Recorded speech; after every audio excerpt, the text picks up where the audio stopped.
My name is Dorsa Nazemi-Salman. I was just recently the head of operations for International Committee of the Red Cross for the eastern region of South Sudan. My work has taken me to a few contexts around the world, from Uzbekistan, Tajikistan. I've worked in Afghanistan. I have been in charge of operations in the southern part of Nigeria, and my recent experience was 28 months in South Sudan.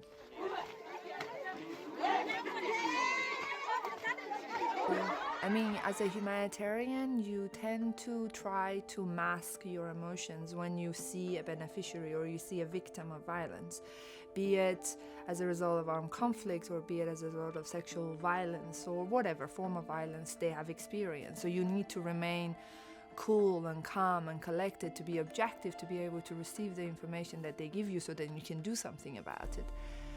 So you block a lot of emotions because you need to be strong. You see open wounds all the time. You smell the blood and you smell the infection, and it might not trigger anything at that moment, but later on it brings memories back, because it's not normal to see that many this many wounded in a short period of time. So I would not name it as trauma, but it's memories. It's very fresh, and I think you try very hard to also protect yourself, not to be too involved, to be able to remain objective and distant enough to be able to do your job. My mother came to Australia as a refugee, and my father came as an asylum seeker. My siblings and I came as migrants.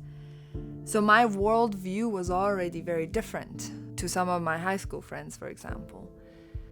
As cheesy and maybe naive as it sounds, I think the world is a very beautiful and colorful place, be it in a conflict zone or not.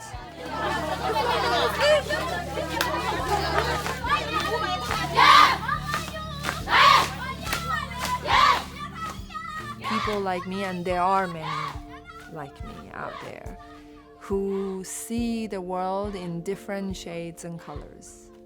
And I think I like to hope that this perspective sheds some light on what is not almost forgotten, but it's somehow and sometimes feared, because we fear what we don't understand.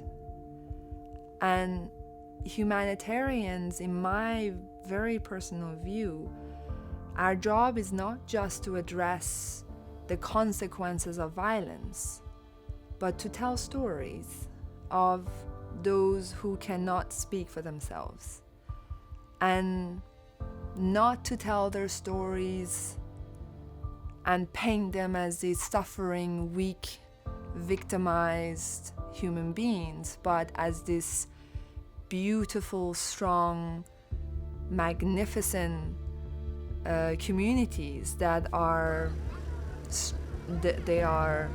unique, bold, and thriving in their own little environments. The term thriving might not be the same as you and me in the culture or the context that we live in, but for them it's thriving and surviving and growing and living and breathing, and I think that in itself is magical.